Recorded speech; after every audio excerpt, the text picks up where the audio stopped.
mais um episódio do ETCast, um podcast para você que é do agro, de uma forma técnica e descontraída. Gente, o nosso podcast é interativo, então todas as dúvidas que vocês tiverem, a gente vai estar postando no Instagram para vocês deixarem lá na caixinha de perguntas e sempre estar trazendo aqui para vocês a resposta com um bom técnico. Então, antes da gente começar, curta, compartilha e comentem muito aqui também no vídeo. Gente, hoje a gente vai estar conversando com um médico veterinário, especialista em equino, formado na Universidade Estadual de Londrina, o Davi. Davi, seja muito bem-vindo. Muito obrigado pelo convite, estou muito feliz de estar aqui com vocês hoje. A gente vai bater um papo legal aí sobre esse universo do médico veterinário de equinos. Bom, Davi, conta um pouquinho pra gente sobre a sua história mesmo, de vida, sobre a sua história na medicina equina. Bom, desde criança eu tive contato com os cavalos, com meu pai, com meu irmão, e de lá para cá essa paixão foi se transformando na profissão, né? Então eu trabalhei muito tempo com o cavalo, montando, tratando, trabalhando com eles. Depois tive a oportunidade de estudar lá em Londrina, passei no vestibular, fui para Londrina. Não foi muito fácil porque é longe daqui, né? Eu sou aqui de Rio das Pedras. E até, inclusive, meu irmão e meu primo estudaram aqui. Então, quando eu era mais novo, eu vim aqui no colégio e fiquei muito legal de estar aqui hoje com vocês. E fui para Londrina estudar, me formei na medicina veterinária, sempre quis trabalhar com cavalos.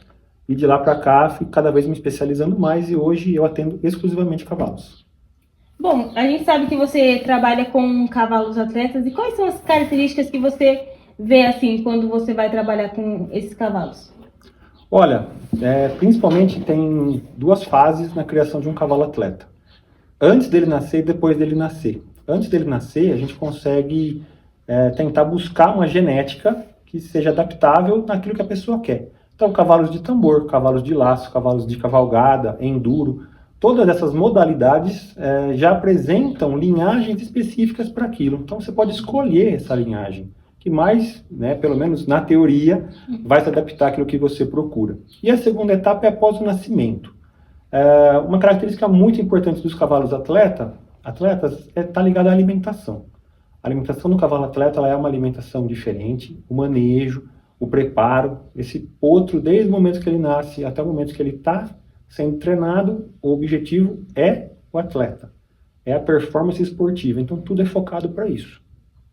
A gente sabe que os os cavalos que são mais utilizados nas provas e tudo mais, são os cavalos quarto de milha, que é utilizado nas provas de Chimpene, Team Hope. Você acha que tem outra raça de cavalo que é boas para esses esportes? Olha, eu acho que para esses esportes que você citou, o quarto de milha realmente é a melhor raça. Agora, existe um universo de provas, um universo de modalidades, e para cada modalidade existem, sim, outras raças que se destacam melhor. Eu acho que depende muito do que a pessoa procura, qual esporte. Acho que nessas daí, tambor, a própria vaquejada, o laço, o timpene, o quarto de milha realmente se destaca. Mas, por exemplo, no enduro, né, a gente tem a raça árabe, que é a raça mais expressiva para isso. Cavalos de adestramento, por exemplo, né, os puros sangues lusitanos, andaluz, são raças que já foram desenvolvidas para esse tipo de atividade. Cavalos de corrida, né, de jockey, o puro sangue inglês, que é uma base muito legal para outros cavalos, é mais específico, então depende um pouquinho da modalidade. Bom, você citou um pouquinho também sobre o manejo. Quais são as principais técnicas de manejo que você utiliza em cavalos atletas? Olha, eu acho que a principal é o manejo alimentar. Eu acho que é ali que é a base do nosso cavalo atleta. Então, uma alimentação, principalmente com horário regrado, o cavalo, ele gosta de horário, tá? Fica a dica aí. Cavalo gosta de horário. Então, se você vai tratar aquele cavalo 7 horas, é todo dia 7 horas. Né? Não tem sábado, não tem domingo, não tem Natal, não tem Ano Novo. Quem trabalha com animal, em geral né? Mas o cavalo ele gosta muito de horário. Então, manejo alimentar com produtos de qualidade, uma ração bacana, suplementos bacanas, o feno, a parte importantíssima, tá? O manejo de vacinação desses animais para prevenir doenças, manejo de verminose e principalmente uma coisa que a gente faz é o acompanhamento esportivo, né? Não é propriamente um manejo, mas é um acompanhamento. Então, a gente periodicamente vistoria esse animal, procurando dor, procurando sinais de inflamação, procurando qualquer coisa que possa atrapalhar ele em pista. Então a gente faz esse preventivo, a gente evita ver o cavalo quando ele já está com muita dor, quando ele já está manco. A gente tenta antecipar, né? Fazer um raio-x, um ultrassom. Então esse manejo do dia a dia, junto com o tratador, junto com o treinador, acho que é super importante, esse acompanhamento fino do dia a dia do cavalo. Ô, Davi, nessa parte do manejo antes, depois, durante a prova, você acha que os técnicos hoje, técnica agropecuária, estão sobressaindo? Tipo, tá tendo um mercado para eles? É lucrativo? Não é? Como que tá sendo? Essa pergunta é legal. Hoje, se eu procurar aqui no meu celular, eu vou encontrar pelo menos uns 3 clientes procurando mão de obra para trabalhar com cavalo. Então a gente fala assim, precisa ser técnico, né, agropecuário, precisa ser veterinário, precisa ser zootecnista? Muitas vezes não. Mas com o passar do tempo, com o incremento das tecnologias, quanto melhor for essa pessoa para trabalhar com cavalo, com certeza melhor vai ser o resultado. Então hoje a gente tem falta de mão de obra nessa área. Pessoas que estejam atualizadas, né, que nem vocês aí que estão sempre na internet, sempre sabendo mexer com computador, com tecnologia. E a gente tem isso no campo e tem também nos cavalos. Se puder partir para essa parte do cavalo, com experiência, com aprimoramento, eu acho que o técnico agropecuário pode ser sim um pontapé inicial para isso. É bem legal essa parte. Você falou das funções do técnico agropecuário. Como que antes de uma prova ou durante ou depois ele está trabalhando ali? Não só o técnico, mas também os ferreiros, os auxiliares veterinários. Como que é esse manejo antes, durante a prova? É legal essa questão aí de vocês. É que nem eu falei, não precisa às vezes ser profissional, né, ter formação. Muitas vezes o próprio ferreiro, o próprio tratador, ele não vem de uma formação especializada. Ele foi pela experiência. E isso por muito tempo funcionou e funciona até hoje. Mas quando a gente consegue agregar os dois mundos, eu acho que aí a gente encontra uma coisa que é bacana. Esse manejo, né, como você falou, onde o técnico entra, onde o ferreiro entra, eu acho que é no dia a dia. Então, se a pessoa tiver experiência, tiver oportunidade, existem muitos cursos, né? Tanto na área veterinária, não para veterinário específico, mas cursos para o pessoal que trata desse cavalo, curso para o ferreiro, curso para o treinador.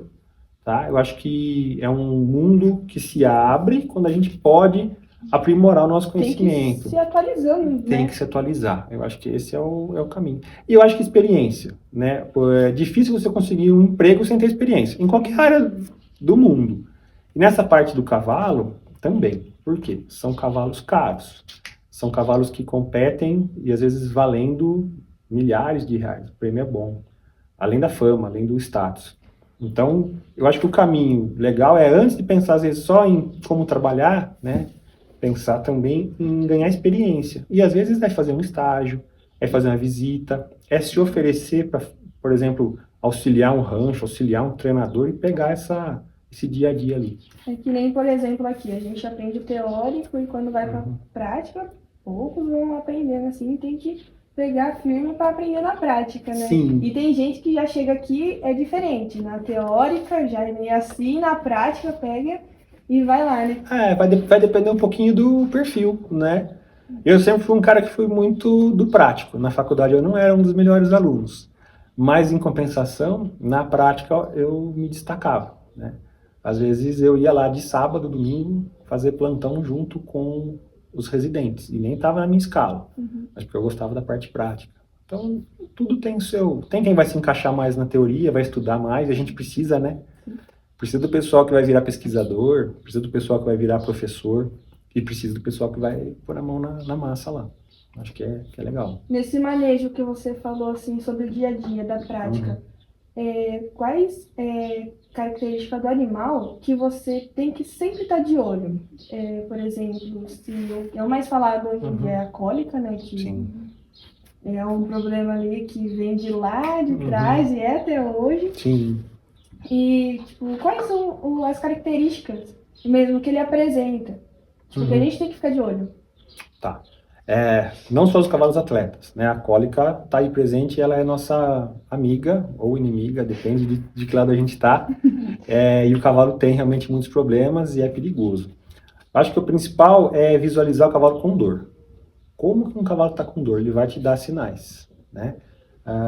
Ele não vai falar. Esse é um problema para os veterinários, mas a gente vai entendendo os sinais que ele nos dá. Cavalos que rolam muito, né? Deita, levanta, o cavar o solo. Cavalos que não comem, você colocou a ração lá e cheirou, não comeu, isso é sinal de dor. Cavalo que naquele dia você tirou ele para fora da cocheira, né? Naquele dia a dia, naquele manejo de escovação, de limpeza de cascos, você vê que ele não está legal. A pessoa vai olhando para o cavalo, ela entende, né? O tratador, o treinador, nossa, ele está quieto hoje, está com um olhar mais caído, né? Então são sinais de dor, tá? E muitas vezes a gente tem que chamar rápido o veterinário para atender esse cavalo, porque a cólica pode levar o animal à morte. Então acho que os principais sinais, deitar e cavar, né? Ele vai deitar, cavar o chão, vai deitar de novo, ou rolar, e prestar atenção visualmente. Alguns cavalos distendem muito o abdômen, ficam, né, com aquela barriga enorme, isso também pode ser um sinal de cólica, tá? Acho que é o principal, assim, emergência do cavalo é a cólica, tá? E outra coisa importante, e aí também até nos cavalos atletas, é o cavalo que sente dor no sistema muscular, músculo, tendão, manco. Nossa, o cara tirou o cavalo para fora da pá, ele tá manco, não põe o pé no chão. Vai olhar o casco dele, olhar a mão, né? Pode ter um prego, pode ter uma pedra, ou ele pode ter machucado, lesão de tendão, de músculo, pode estar com dor muscular. Acho que são as principais, assim. Tem alguma característica assim, que se antes da prova vê que não tá legal, não deixa fazer a prova? E quais são? Aí vai um pouquinho assim da consciência de cada competidor. Alguns cavalos estão com uma pequena lesão, tá com uma dorzinha leve e a pessoa quer correr com ele. Pode piorar durante a prova. E a gente pode ter um acidente ou pode causar uma lesão que acabe prejudicando eternamente o cavalo, né?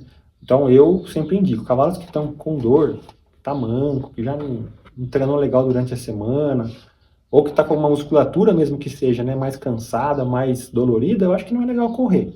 Ou se for correr, ter um diagnóstico disso. E aí entra o veterinário esportivo, né? O tendão está dolorido. Vamos fazer um ultrassom desse tendão? Esse tendão está com rompimento ou ele só está inflamado? Tem risco dele correr e romper esse tendão? Tem. Acho que ninguém quer correr esse risco, né? Então, geralmente, cavalo com dor, a gente não corre. E cavalos que estão com sintomatologia gripal ou viroses, ou mesmo a gripe, a influenza, né?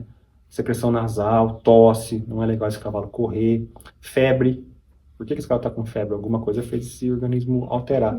Então, são coisas que a gente não gosta de indicar o cavalo correr, se ele tiver. Davi, e toda prova sempre vai ter um veterinário, essas provas grandes, assim, tipo, é legalizada, que fala que, tipo, são certinhas, Sim, não? Fora Tipo assim, todos têm um veterinário, um auxiliar do veterinário lá deles, ou cada competidor tem que levar o seu lá? Aí vai variar bastante. Toda prova para ser, vamos dizer, legalizada, né, para passar pelo Ministério da Agricultura e poder acontecer sem nenhum problema maior, ela tem que ter um veterinário responsável. Esse veterinário responsável, ele não precisa ser o clínico, ele não precisa fazer atendimento na hora lá, mas é um veterinário que passou por um processo de treinamento e habilitação pelo Ministério da Agricultura e ele é responsável pela prova. Então, sim, tem que ter um veterinário lá. Agora, algumas provas tem plantão veterinário. Aí é um veterinário especializado em equino, que está acostumado com emergência, e ele está lá fazendo um plantão, se algum cavalo precisar. E, na maioria das provas, o que acontece? Existe o veterinário lá oficial, que é o que regulamentou a prova, existe o plantão veterinário, para aquelas pessoas que não estão com o seu veterinário ali, ou que são de longe, né? Tem pessoas que vêm de outro estado para competir. E a pessoa que às vezes é de perto, ou que tem algum veterinário que é conhecido, ou alguns veterinários grandes que fazem esse esquema de oferecer serviço em prova, tá lá. Então a gente tem as duas opções aí. Tá?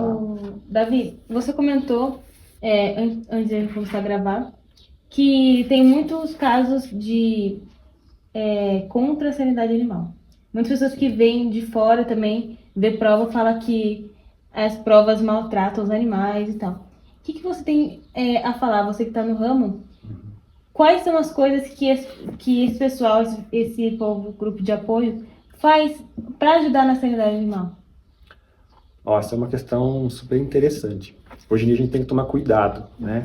Nós, eu tô falando aqui nós porque vocês também estão se tornando técnicos, né? Ah, o Davi é formado, tem experiência, tem. Você não tem experiência, mas você está se formando como técnico agropecuário, e então a gente que é do agro, a gente tem que sempre defender essa causa. Existe maus tratos? Existe. E existe bons tratos?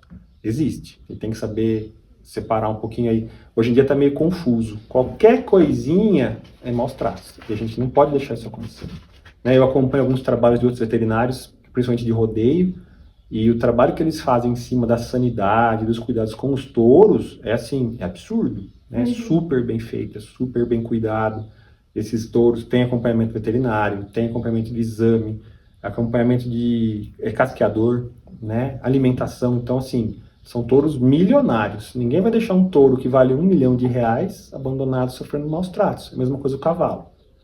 Você não vai pegar um cavalo que ganha prova e vai judiar dele à torta direito, assim, vou bater por bater. Né? Mas existe, infelizmente ainda existe alguns maus tratos, né? Agora, a maioria das vezes está relacionado, assim, a uma certa confusão, né? O cavalo está lá na prova. Ele está sofrendo maus tratos? Não, ele está com alimentação, ele está com água, ele está com ferradura, ele está com ótimos equipamentos, a pessoa está ali... Tá melhor que a gente. Ó, tem gente que não tem assistência médica igual um cavalo tem, né? Eu tenho um aparelho de raio-x portátil, que tem muito posto de saúde que não tem essa qualidade. Então, se você quebrar o braço, é capaz de você demorar mais para fazer um raio-x do que um cavalo. Né? Então, isso é maus tratos? Né? Não, a gente está cuidando super bem desse cavalo. Tá? Essa questão do rodeio pega desde lá de trás e vem até hoje, nada que muda a cabeça desse pessoal de fora que não tem o conhecimento. E aí, por outro lado, ó, você pega um cachorro, qual que é a origem do cachorro lá atrás? Ele é para ficar num apartamento de piso? Ele foi feito para outra coisa. E aí o cachorro tem displasia, o cachorro tem, por conta de consanguinidade e seleção das raças, ele tem problema respiratório, aqueles cachorrinhos que tem o nariz né, achatadinho. Também tá errado, né? Então, assim, e geralmente esses públicos se confrontam. Né? O cara que não conhece nada do agro, que mora lá no apartamentinho, ele tá contra o cara que mora no sítio. E o cara do sítio tá contra, então tem que tomar super cuidado, né? Mas eu acho que a maior fonte de resolução disso é cada vez mais informação, né? A pessoa está na dúvida, vem ver o trabalho que a gente faz. Acompanha, vai lá entender como é que é feito e vai descobrir que não é. Quem mais ama e quem mais quer a saúde do animal é o dono dele, é quem está no meio do agro, quem está no meio do rodeio, no meio das provas, né? A gente tem cavalos aí milionários, então ninguém vai maltratar um cavalo desse à toa. Tipo, os competidores mesmo, compram o cavalo e não vai querer maltratar, né? Mas, por exemplo, tem gente que tá trabalhando ali por amor, e eu também acredito que tem gente trabalhando pelo dinheiro. Sim. Então, pode ter casos por aí, por exemplo, da Thaisa, que foi competir em Barretos e não deixaram ela competir por uma suposta, ou não suposta, não sei como que a gente pode falar, um suposto maltrato animal. Maltrato animal, que teve, saiu o vídeo, percutiu por aí. Né? Sim. Esse tipo de coisa pode acontecer com qualquer um, né? E assim, ela é super conhecida e eu acho que até acaba sendo um negócio, mas é um assunto delicado. É delicado, mas quem está na mídia tem que aproveitar isso e transformar isso numa coisa benéfica. Sim. Existe todo tipo de gente, né? E aí você fala assim, nossa, bateu, não bateu. Bateu, tá bom. E aí? Né? Quem vai sair pior nessa situação é o cara que fez. Né? Esse cara nunca mais vai conseguir um emprego nesse mundo do cavalo, nesse meio. Isso é igual um tratorista que arrebenta com o trator do patrão. Não é meu, né? Emprego, né? Se você não faz ali com amor entendeu? mesmo, Você vai causar problema, entendeu? Então você vai destruir um equipamento, você vai destruir... enfim, é igual aluno. A gente está aqui hoje na escola. Pega um aluno que detona a escola, briga com o professor, briga com os colegas, briga com todo mundo. Esse cara vai sair daqui e vamos falar mal dele. Uma hora vai chegar no ouvido nosso. Né? E quando eu falo nosso, eu falo assim, o pessoal que está aí fora... Que está contratando. Pô, esse cara formou lá na ETEC. Ah, mas não pega ele não, cara. O cara detonava a escola, imagina o que ele vai fazer aqui, no Aras. Então, toda vez que alguém for fazer alguma coisa errada, negativa, ele tem que saber que lá para frente ele vai colher. E o inverso também, né? Você plantou uma coisa positiva, você vai colher o positivo, nem que demore um pouquinho, mas vai. Então é tomar cuidado. Essas questões aí são... Né, e mexe muito com o emocional. Eu atendo muitas meninas, e sempre, desde que me formei, eu acabo estando bastante nesse mundo do tambor. O amor que essas meninas têm nesses cavalos é assim, chega a ser assustador. Você fala assim, nossa, tem hora que até é exagero, né? Mas a pessoa deixa de, às vezes, sei lá, dormir para ficar perto do cavalo na véspera da prova, porque quer que o cavalo esteja bem. E é a água, e é a escova, e é isso, e é aquilo, e é medo de que esse cavalo se machuque, e é medo que esse cavalo, que alguém faça alguma malvadeza. Então é um negócio meio complicado. O amor que elas têm pelo cavalo é absurdo. Então envolve emocional, né?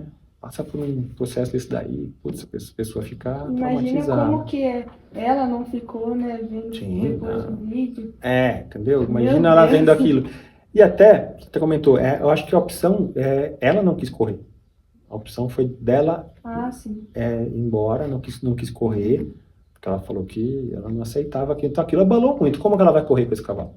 Né? Imagina o emocional dela acabou, foi embora. E sem emocional, dentro daquele lugar, daquele tamanho, naquela prova, ninguém vai se dar bem. Então tem que estar com o emocional um dia. E até do próprio animal, né? Porque o cavalo é um bicho muito social, né? Que fala. Sim. Um animal que ele sente muito. Então, se acontece alguma coisa antes da prova, qualquer coisinha, ele sente, ele abala, né? Sente, ele abala. E vou falar pra vocês, ó. Quem tem medo de cavalo, o cavalo sabe. Quem às vezes não tá num dia legal, isso acontece comigo, com qualquer um. Tem dia que você não tá legal. Você tá meio cansado, né? Você vai mexer nos cavalos, tem alguns cavalos que você fala, nossa, hoje não tá legal mexer nesse cavalo. E às vezes não é que não tá legal, naquele dia não deu certo as energias ali, porque o cavalo percebe muita coisa. Sim. Né? Tanto que ele é usado para ecoterapia. Eu tenho alguns clientes que têm centro de ecoterapia. E o que esses cavalos fazem para a criançada aí que tem algum problema, ou mesmo para adulto, é bonito de ver o trabalho que eles fazem, é de outro mundo a melhor que eles fazem. Então, isso é uma coisa legal. Como é que você aprende a ver o cavalo nesse nível? Soltando com ele todo dia. Né? Ninguém fica bom no cavalo em um mês. São anos e anos, todo dia você com ele, para você ir criando esse feeling, esse entendimento com o cavalo, para ele ficar tranquilo, você fazer procedimento. E às vezes alguns procedimentos são dolorosos, né? Mesmo a gente aplicando anestesia, mesmo sedando, tem coisa que não é legal, mas precisa ser feito. Na hora da recuperação também. Na hora da recuperação. Então, é legal, mas tem que ir com calma. Aproveitar que você falou um pouco desse emocional do cavalo, pode falar assim. Agora eu quero ajudar da produção e você também, se vocês lembram. Teve um professor que entrou com a gente, ele é veterinário, o Jorge. Sim. Ele é veterinário e ele trabalha com cavalos de... Como que chama? Árabe. Aí ele comentou com a gente, na primeira aula que ele deu pra gente, ele falou sobre os cavalos e tal. E ele comentou um pouco disso, do que o cavalo sente. E eu achei muito legal quando ele comentou, por exemplo, quando o cavalo tá em bando e um percebe que tá tendo alguma coisa errada, ele sente pelo batimento cardíaco do outro e todo mundo vai pro lado ao contrário do que eles são. Eu fiquei, meu Deus, que aula que ele deu. Você poderia explicar um pouquinho isso pra gente? Como que funciona ali? Posso tentar. Né? A gente eu convivo muito com um cavalo que não vive em manada. Né? A gente convive com um cavalo que tá ali na cocheira, cada um no seu quadrado.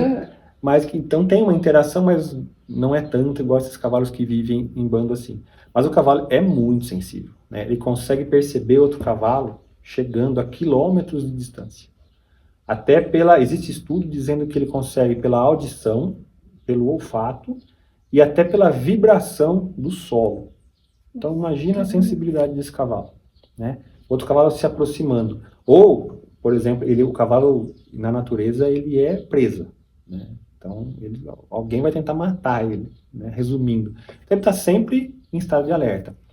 Quando eles estão em bando, em manada, tem sempre quem está comendo, quem está descansando e quem está alerta.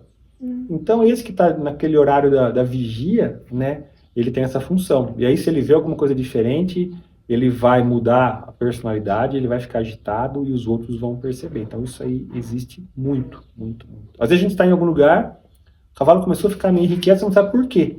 De repente chega outro cavalo, chega um caminhão que você não estava esperando, ou passa um outro animal, né, de outra espécie ali, e a gente fala, o que ele está chato? Não é chato. Presta atenção, que ele está atento a alguma coisa diferente. Já aconteceu isso comigo até com presença de cobra. O cavalo está irrequieto, está chato, está... Mas o que está acontecendo com esse cavalo? Né? Depois de 15, 20 minutos, uma cobra. E a gente tinha visto a cobra. E o cavalo sentiu. Então, é super legal isso aí. E funciona. Que legal. Nossa, isso é muito legal. legal. Voltando na parte agora dos cavalos ali. Uhum. Você comentou que cuida bastante de cavalos de tambor, né? Sim. Das meninas. E tem o cavalo Noah, que é da Ana Laura Savani. E a gente queria comentar um pouquinho. Savini. A gente queria comentar um pouquinho. Foi até o que mandaram na nossa caixinha de perguntas pra gente comentar um pouquinho dela, né? Uhum. E que ela ficou em vice-campeã em 0,01 milésimo em Barretos. Foi. A Ana, ela foi campeã ano passado no Barretos, com a égua, é uma égua, né? Até o nome da égua confunde, porque tanto para o masculino quanto para o feminino, mas é uma égua. Ai, eu falando cagada. Não, normal. E ela ganhou ano passado o Barretos e esse ano ela foi de novo e ela ficou em segundo lugar por 0,01 milésimo. Isso é menos que uma piscada, né? Então, você vê como é que é acirrada a disputa ali. Todos os cavalos que estão nesse nível de competição, nesse nível de prova, são muito bons. Então, qualquer um ali podia ganhar. Isso só prova isso, né? Então, cuidado super intensivo com esses animais aí, e com suplementação, e com raio-x, e com odontologia, com ferrajamento, a viagem, tá tudo muito organizado para chegar lá e ele dar o máximo do desempenho. Ela é um dos exemplos que você falou, assim, que tem aquele cuidado, que eu vejo ela postando os vídeos e tudo mais. Nossa, é um amor. Tem. Ela gosta muito da égua e, assim, tem um entrosamento muito legal dela com a égua. A égua, ela não é das mais tranquilas, é uma égua até meio chata, depois ela vai ver, ela vai ficar brava comigo. Mas ela é uma égua meio assim, mas com a Ana ela se dá bem. Formou um conjunto, né? Deu certo ali as personalidades. E é uma égua muito bacana, que a gente, apesar de acompanhar bastante, a gente faz pouca coisa nela. Ela é uma égua super saudável e ela tem realmente uma disposição bacana, uma disposição diferenciada. É uma égua que a gente atende aí já desde o final do ano, e tá dando certo aí. Foi vice do Barretos, agora foi bicampeã do circuito da NTT, que é o maior campeonato de três tambores do Brasil. Ela foi bicampeã com a égua. Você comentou um pouco sobre o manejo nutricional. Qual que é a principal diferença dos cavalos que participam de competição e dos cavalos que, assim, só para uso de trabalho mesmo? Sim. Eu acho que é a quantidade e qualidade da comida, né, de um modo geral. O cavalo que está no pasto, ele tem aquela graminha para ele pastar, vai se manter vivo, vai se manter nutrido, mas ele não vai ter um gasto energético tão grande. Quando a gente pensa em cavalo atleta, ele vai ser treinado praticamente todo dia. Ao longo da semana, ele vai descansar um dia ou dois. Então, ele é um atleta. Imagina quantas calorias ele queima por dia. Então, ele precisa dessa entrada maior. Então, a principal diferença é a qualidade. Aquela graminha do pasto lá, ela tem X proteína, né? Baixinho, 4, 5%. Você pega um cavalo que está em treinamento comendo alfafa, essa alfafa pode ter 20% de proteína, né? E com ração a mesma coisa, existe a ração manutenção, que a ração basicamente são grãos, né? Grãos e premix vitamínico. Você tem ração de 10% de proteína e ração de 24% de proteína. Energia, 1.500 calorias por quilo, há rações que têm 4.000 quilocalorias por quilo de ração. Então, acho que essa é a principal diferença, a qualidade desse alimento. O cavalo atleta ele precisa de muita caloria e quanto melhor for a origem desse alimento, melhor vai ser a disponibilidade disso no organismo dele. Essa que é, acho que é a diferença maior. Tá? Em relação a manejo sanitário, tem algumas coisas que é feita especificamente em baia de cavalo ou não? Ó, a gente tem algumas coisas que a gente gosta de fazer, que é manter essa baia, né? Não só a baia, mas todo o ambiente do cavalo, tentar manter o máximo de higiene possível. Ah, mas é cavalo, é animal, mas tenta, né? Então, evitar acúmulo de fezes, que isso atrai mosca, e a mosca traz um monte de prejuízo para o cavalo. Eu Para acho os que outros esse animais é também. em todos os animais é assim, né? Né? No bovino também, mosca, né, ela transmite muita coisa, né? Inclusive ovos de parasita, pode ser transmitido por mosca. Então, limpeza das fezes, higienização, às vezes com água sanitária ou vassoura de fogo, o pessoal às vezes gosta de fazer ainda. Vazio sanitário, né? Tinha um cavalo que estava com, sei lá, uma gripe. Aquela cocheira, depois que ele foi tratado, depois que ele se organizou, a gente faz uma higiene dessa cocheira, lava com água sanitária, lava tem produto químico específico também para isso, igual leiteria, né? E às vezes deixar aquela cocheira ali 7 dias, 14 dias sem ninguém utilizar. Isso a gente faz também. Tá? E no local como um todo, né? Controle de carrapato, controle das moscas é primordial, controle de verminose. Tá? Esses cavalos recebem vermífugo pelo menos a cada 3 meses, constantemente. Então dá até para fazer coleta de fezes e ver que tipo de verme que está presente naquela propriedade. A gente manda para o laboratório e fala, ó, é tal verme, então a gente vai fazer tal vermífugo. Né? Hoje em dia a gente está muito tecnológico, está ficando mais fácil um pouquinho. Que legal. E tipo assim, igual que a gente comentou da Ana, mudando um pouquinho de assunto. Tem, tipo, é claro que você fica feliz quando você cuida desses cavalos e eles conseguem chegar onde eles chegaram. Mas tem algum cavalo assim que você cuidou na sua vida? Pode ser seu também, que tipo, marcou pra você esse cavalo? Putz, pergunta interessante. Tiveram vários, né? Graças a Deus aí a gente tem uma rotina de atendimento grande e eu vou falar que, não sei se é sorte, mas eu já atendi muitos bons cavalos. Às vezes nem cavalos que eram tão famosos, eu já tive cavalo famoso, mas às vezes cavalos que tem cavalo que tem um temperamento diferenciado, né? Um cavalo que te recebe bem. Aquele cavalo que às vezes faz uma coisa legal ali para todo mundo. Então, tem alguns cavalos que me marcaram. Acho que se eu citar um, eu vou estar sendo meio, talvez egoísta, né? Eu tive cavalos meus que me marcaram, que me ajudaram muito. Tive uma égua que foi minha, que foi assim, um grande motivo de eu virar veterinário. E alguns outros que a gente foi acompanhando aí. Então, sempre vão ter. E sempre vai ter uma renovação, né? São ciclos. Então a gente atende hoje um cavalo que te chama a atenção, que você gosta. De repente esse cavalo ou para de trabalhar, ou morre, ou troca de dono, ou troca de veterinário. E aí você não tem mais contato com aquele animal, né? E aí você entra outro. Então acho que é isso que motiva. A gente está sempre tendo um novo, uma inspiração, né? Pra gente falar assim, eu vou mexer naquele cavalo, vou arrumar aquele cavalo. Né? Tem cavalo, eu já recuperei alguns cavalos que estavam mancos, sem trabalhar mais, sem competir. Nossa, e a gente conseguiu retornar eles em prova. Tem alguns casos, tem um cliente meu aí que é muito amigo meu, e a gente conseguiu algumas coisas assim muito legais. Cavalo que estava aposentado e a gente conseguiu fazer ele voltar a trabalhar. Então isso é legal. E marca, tem cavalo que marca.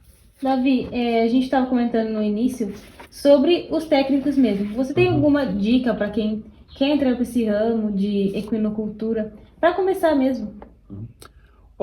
Eu acho que o técnico agropecuário é o pontapé inicial, pode ser, né, o pontapé inicial para uma sequência profissional. Então, por exemplo, vocês estão fazendo técnico agropecuário, vocês podem seguir para agronomia, vocês podem seguir para veterinária, para zootecnia, para, sei lá, alguma bioengenharia, né, ou a química, enfim, existe uma variedade de coisas que vocês... É um leque. Então, assim, quem veio fazer um técnico agropecuário, a princípio gosta de algum segmento do agro, né? Seja na parte agrícola, seja na parte animal. Então, acho que a dica maior que eu posso dar o técnico em agropecuária não é o fim, é só o começo da história. Né? E quanto mais você se aperfeiçoar, mais você se tecnificar, mais curso você fizer, com certeza mais coisa legal vai vir. A gente não pode parar. Eu estou formado há 15 anos, eu estou fazendo pós-graduação agora. Fui fazer depois de velho, né? E está sendo super legal. Cursos de aperfeiçoamento, a gente tem que estar sempre se mantendo atualizado. E eu acho que é um mercado que busca por bons profissionais. Tem espaço no mercado aí. Para técnico, tem espaço para pessoa que é formado nessa parte aí. Tanto do agro como no geral. Acho que tem espaço. Então, quando a gente, chegou aqui no primeiro ano, a gente sentiu que a gente era meio imaturo, né?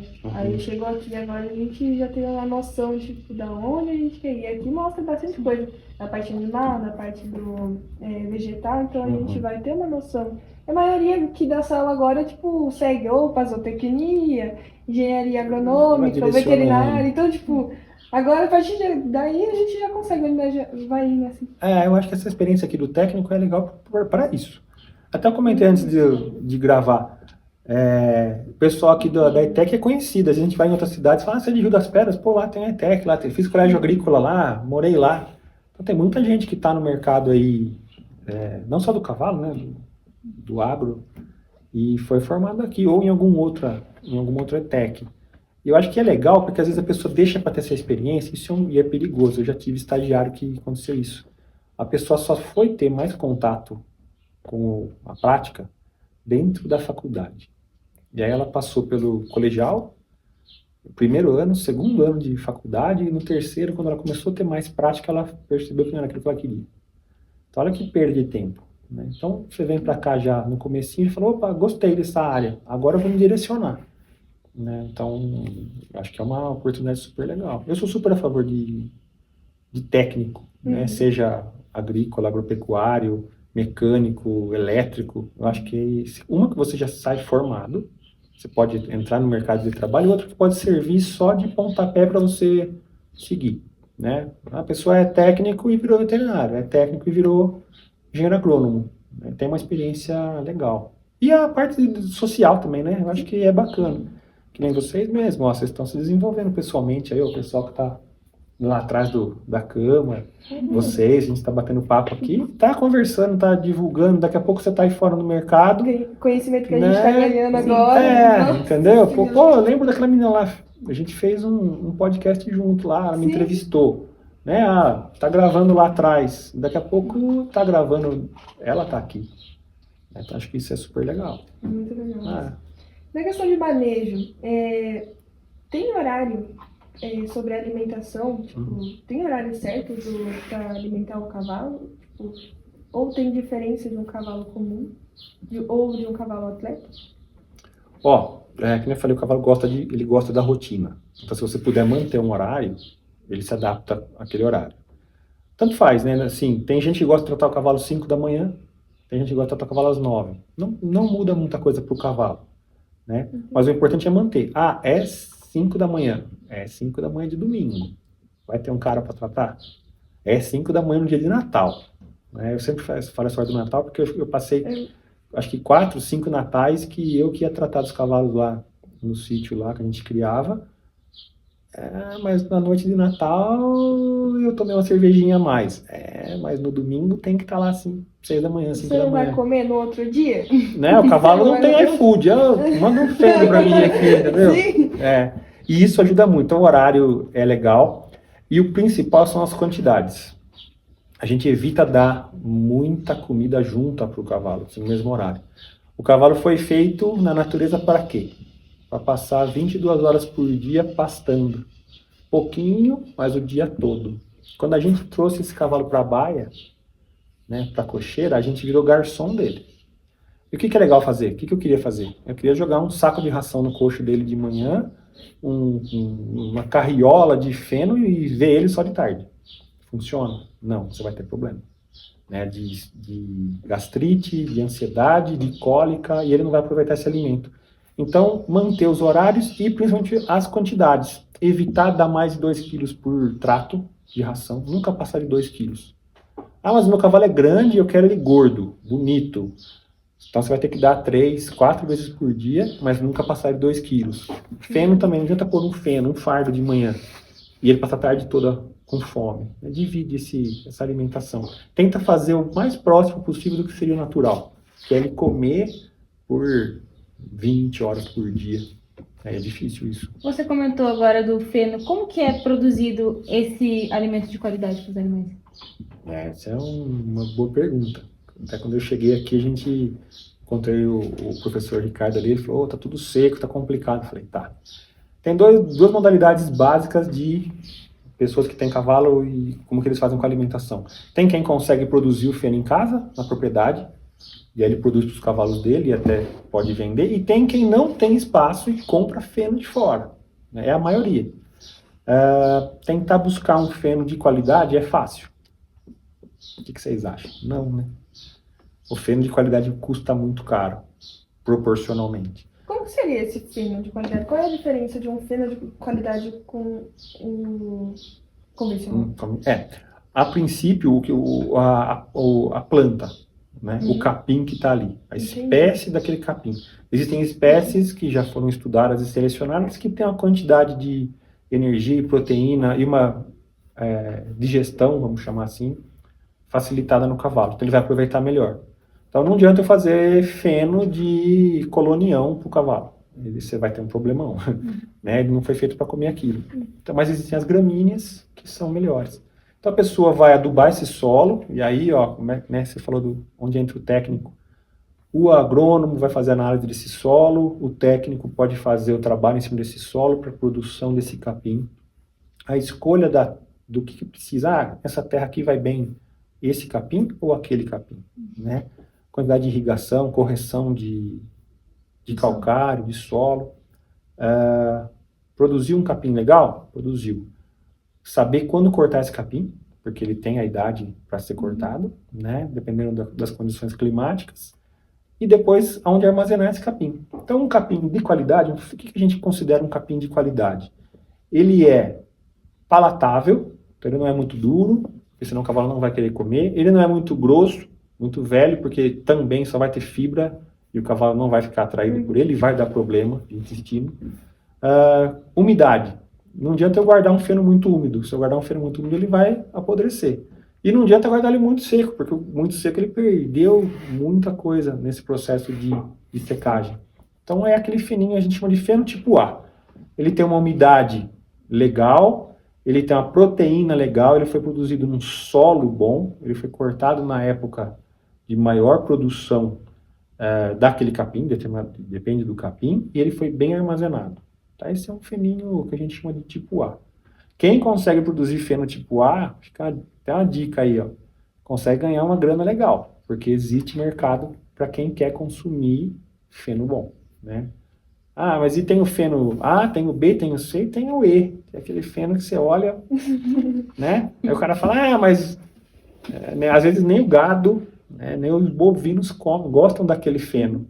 Então, o cavalo ele é mais chato, né, no paladar do que o bovino. Então, se você pegar um feno muito ruim, você não está indo para o caminho legal de cuidar do seu cavalo. Mesmo bovino a gente percebe, né? Porque aqui, quando o professor nosso TC, o Henrique, ele oferecia o alimento pro animal, e ele sempre falava para estar analisando, né? Se tá sobrando alimento no coxo, porque é a mesma coisa de colocar uma comida pra gente esfriar, a gente não vai querer comer, perde aquela qualidade mesmo. Perde. Tem questão de azedar também, né? Tem condição de azedar. O cavalo segue mais ou menos a mesma linha, né? A diferença é que o bovino ele vai ruminar, o cavalo não. Sim. E aí vem a cólica, né? O cavalo ele não regurgita, ele não vomita, ele não rumina. Então, se uma coisa fermentou lá dentro, provavelmente você vai ter um problema. O bovino a gente até come alguma coisa fermentada e consegue se virar bem. Mas tem que ser palatável, né? Você colocou um feno para o cavalo não comeu, ou aquele capim está com algum cheiro, ou aquele capim foi estocado em algum lugar errado. Né? A gente pega às vezes contaminação. O cara guarda o feno no mesmo depósito que ele guarda herbicida. Teve contato? Não, mas e o cheiro daquele feno? Né? Não vai ser legal. Outros animais, o cara tem um monte de gato na propriedade, os gatos vão dormir no feno. O cavalo não vai comer o feno que está com cheiro de gato. Né? Cachorro. Então, todos esses detalhes fazem parte de um bom manejo, né? E tem que ter uma pessoa para estar vendo tudo isso, né? E às vezes a pessoa não percebe, fala, não tá comendo porque não quer, deixa aí. Não tá comendo. Ele era para estar comendo, se ele não tá comendo, alguma coisa errada tá. É por isso que a gente tava comentando, né? Que hoje em dia, esse negócio de sanidade animal, hoje, pelo menos hoje em dia, eu acho que é muito mais visado. As pessoas, elas estão tomando consciência de que tudo que o animal reflete na prova é aquilo que ele já está tratado, né? O animal, ele não vai conseguir ter um bom desempenho se ele não tiver um bom manejo nutricional, um manejo sanitário. Então, por isso que eu sou muito a favor dessa causa. As pessoas falam, cavalo de prova é muito maltratado, isso e aquilo. Tem áreas e áreas, né? Lógico que tem algumas atividades ilegais que realmente... aí a gente não tem como fazer, mas legalmente os animais eles são muito bem tratados. Sim. Eu ando bastante por aí e eu vejo muito pouco problema. Nas boas provas, no pessoal que já tá assim, né? O problema às vezes ainda infelizmente, né? O pessoal do passeio, tá? O pessoal que tem aquela de lazer e às vezes tem uma cultura já meio de tradicional, né? O pessoal tem aquela coisa de ser meio grosseira com o cavalo. Mas porque isso vem de cultura, né? Então a gente ainda vê, tá? Às vezes o cara não trata legal. Uma outra coisa que é importante, às vezes o cara não consegue dar um bem-estar porque ele não tem condição financeira. E aí eu falo assim, quem quer ter cavalo tem que ter um mínimo de condição financeira. Não adianta ter um cavalo amarrado na corda, tomando sol, comendo capim, comendo cana, né, por aí. Então, aí você fala, mas o cara quer ter o cavalo dele. Não deveria ter, né? O cavalo exige um mínimo ali, né, de valor por mês que você tem que gastar com aquele cavalo. Ou, se você não quiser gastar, você tem que ter suas alternativas. Eu conheço muita gente que é simples e sai cortar capim e consegue um capim legal pro cavalo e compra o feno e compra a ração e a cocheira tá sempre limpinha. E tá tudo em ordem, e o cara cuida, usa, zela. E infelizmente tem pessoas que não tem essa sensibilidade. Cavalo é cavalo. Isso com o tempo tá acabando, tá melhorando. Mas tem uns lugares por aí, né? O Brasil é um país gigantesco, de vez em quando a gente tromba com alguma coisa que não é muito legal. Toma cuidado. Nessa questão, Davi, você acha que uma pessoa tem que separar quanto de dinheiro? Não sei a palavra certa, mas... Qual é o valor financeiro, mais ou menos, para que você ter um cavalo, para ter uma sanidade boa? Pergunta complicada. É o que eu falei, se a pessoa, às vezes, quem não tem tempo, tem que ter mais dinheiro para gastar. Sim. Quem tem tempo, às vezes vai conseguir essa mesma qualidade, só que trabalhando, né? Como eu falei, eu conheço pessoas que saem cortar capim, acham um capim legal pro cavalo, com boa qualidade, estoca bem, dá um horário, dá tudo certinho, serve o cavalo do cara tá maravilhoso. E nem é de prova, cavalo de lazer. Uhum. Agora, quando você fala de valor, vai variar muito, tá? Mas assim, eu tenho um valorzinho na minha cabeça aqui que nada me tira esse valor. Se hoje a pessoa ela não estiver gastando aí na faixa de uns 20 a 30 reais por dia com um cavalo, esse cavalo não está recebendo tudo que ele deveria receber. Então, de 600 a 900 reais por mês, R$1.000 por mês. Tá? Porque ao longo do ano esse cavalo tem que ser ferrado, ele tem que receber vermífugo, ele tem que receber visita do veterinário, vacina, serviço odontológico, comida, sal. Então, se a gente colocar tudo isso ao longo do ano, né, por exemplo, dente, a gente faz serviço odontológico de dente em cavalo uma vez por ano. Dilui aquele valor por todos os dias do ano, então teve lá R$1 e pouco que foi de serviço veterinário. Então, eu acho que um cavalo hoje em dia, para ter uma condição legal, aí a pessoa está gastando nessa faixa aí. Talvez de 20 a 30 reais por dia, ele está, talvez não atleta, mas também não está passando nenhum tipo de necessidade. Tá? Um cavalo básico. Davi, Tá? a gente agradece muito por você ter vindo. Infelizmente, nosso tempo está muito pouco hoje. Hoje não, nos nossos episódios. Mas a gente agradece muito e a gente tem um mimosinho. Produção. Que chique. Pode dar pra aqui.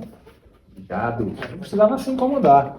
Ó, até com etiqueta. A gente agradece demais, porque assim, é um assunto que muita gente aqui da escola mesmo pediu pra gente estar falando, se interessa bastante. Muito obrigada, viu? Imagina, eu que agradeço o convite, tá? Espero que a gente tenha, né? Espero que tenha sido legal o nosso conteúdo Nossa aqui. senhora, que conhecimento que a gente ganhou. Que bom. Fico à disposição, tá? Quem quiser, ou vocês, ou quem está assistindo quiser entrar em contato comigo, se eu puder explicar mais alguma coisa, estou à disposição. Enfim, entre em contato aí que a gente tenta, na medida do possível, tá sempre ajudando, sempre explicando. E foi muito legal, gostei de estar vindo aqui hoje, pessoal bacana. E é isso, espero que a gente se encontre mais vezes. Quem sabe, né? Mais pra frente aí a gente vai se encontrando aí. E no nosso mimosinho, a gente tem que falar que agora a gente fechou uma parceria. Nossa, pode abrir? É uma parceria de doce, não sei se você gosta aí, se é um perigo, uma hein? formiguinha na vida. Oh! Da Ioca Brasil, ela faz trufas, Nossa, que bem delícia. mais frutinhas. Inclusive, gente, ó, siga lá, porque e Muito compra obrigado. muito, porque a gente Uma provou. caneta aí também. Tem, até um...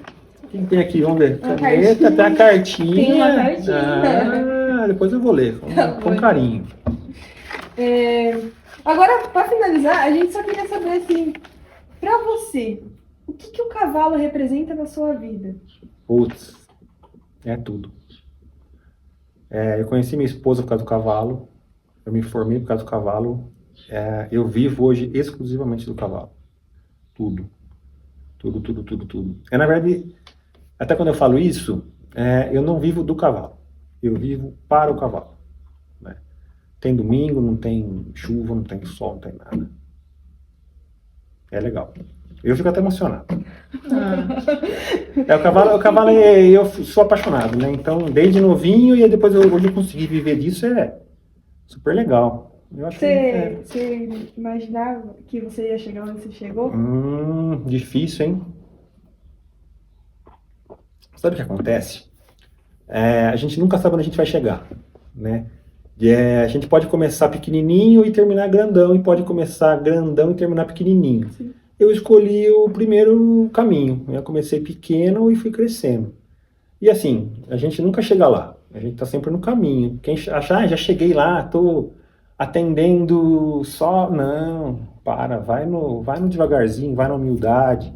Não para de atender aqueles casos mais simples, porque é ali que aprende. Sim. Né? É ali que você tem liberdade para aprender. Isso para tudo, né? Para o técnico, para o agrônomo, para o veterinário, para o médico, para o dentista. A gente nunca chega lá. A gente está sempre no caminho, em busca de chegar lá. E a gente chega perto disso, mas a gente nunca está completo, nunca está 100%. Tem que estar sempre no 99%. Né? Sempre trabalhando ali, não pode parar. Então, muito obrigada mais uma vez por ter confiado na gente também, porque é um negócio novo aqui para ITEC, um negócio novo pra gente, e por você ter aceito o convite. Imagina, eu que agradeço de novo aí. Tomara que dê certo, façam mais, vocês estão num caminho legal. Né? Sem ficar nervoso, sem ficar estressado. Você foi bem, todo mundo foi bem hoje, que foi legal, foi gostoso. É bate-papo, acho que essa é a ideia. Né? É isso, gente, obrigada. Curtam muito, comentem no vídeo, compartilhem. Muito obrigado, viu? Obrigado a vocês, até a próxima.